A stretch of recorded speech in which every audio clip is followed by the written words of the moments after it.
I wanted to tell a story about women in history, and that woman being my grandmother. She was a woman born in northern England, in Durham, and ended up coming of age during the start of World War II. And like all good women in England, she jumped in to help with the war effort and enlisted as a nurse in the Royal National Air Force. Helped many pilots recover to be able to go back into the war.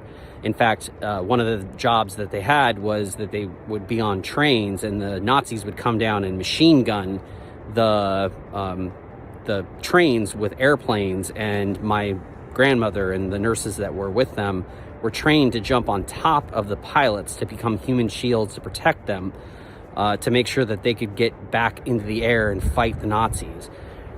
My grandmother was a nurse throughout the entire war and actually fell in love with my grandfather during the war and ended up relocating out to central Washington and eventually ended up raising a family and becoming a huge community member in that community, and then ended up out here in the central Oregon coast, which is where she spent the last years of her life.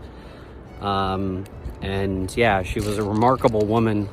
We were so lucky to have her as a grandmother, and taught us just an amazing amount of things. And I'll never forget when my grandmother told the story to my 17-year-old daughter about her time being 17 years old and fighting in the war and falling in love and trying to navigate life during wartime. And my daughter coming home going, wow, who is this person? And I said, she's a superhero.